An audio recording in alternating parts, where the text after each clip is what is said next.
Sa post po na itong Facebook page na naloko na, eto. Kung hindi pa kayo nakaka-follow dyan, puntahan nyo po, naloko na. Sabi, tatakbong Vice President o Senador si Duterte para igante ang anak niyang butangera. Kita nyo, ginagamit ang politika para sa pansariling interes. Yon. Yan naman ay alam ng mga kababayan natin na nag-iisip ng tama at matitino. Pero yung mga uto-uto nating kababayan, ano sasabihin? Best president ever. Sagwa?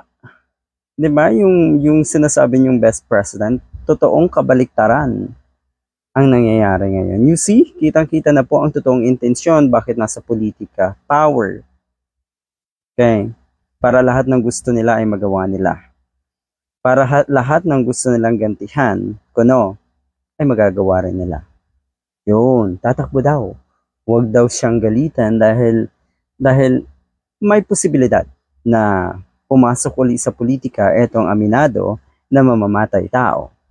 Sabi dito, former President Rodrigo Duterte has said he will be forced to run for either vice president or senator if his daughter, Vice President Sara Duterte, gets impeached.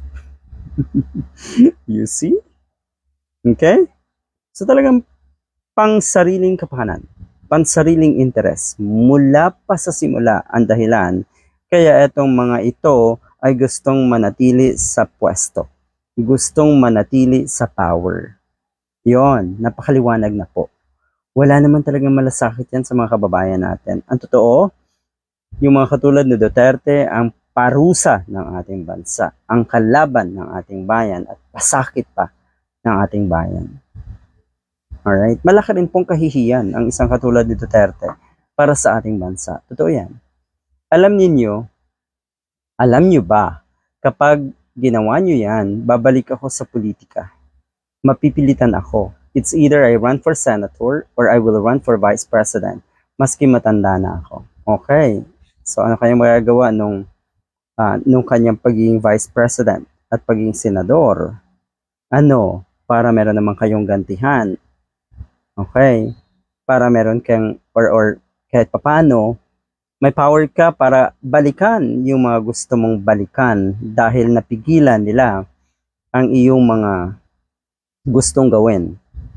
Yung mga kapretsyo na tinatawag na itong isang ito, naku, pag hindi talaga pinagbigyan ay siguradong magwawala at yan, gagantihan ang lahat. Alright. So yan po ang pinaka mainit na balita ngayon kung ano nga ay posibleng tumakbo, bumalik sa politika etong si Duterte. Nakikita rin ng mga netizens na posibleng para kahit papano na andun pa rin siguro yung or magkaroon siya ng immunity uli. Dahil alam naman natin ang mga nakaambang kaso laban nga dito kay Duterte. Suportado yan siyempre ng mga katulad ni Bato de la Rosa, Roque at marami pang alipores. Okay. Ito ang sabi ni Bato de la Rosa. I am strongly supporting Digong's plan to run for the Senate in 2025. He still has a lot to offer to the Filipino people as legislator. Alright? Diba?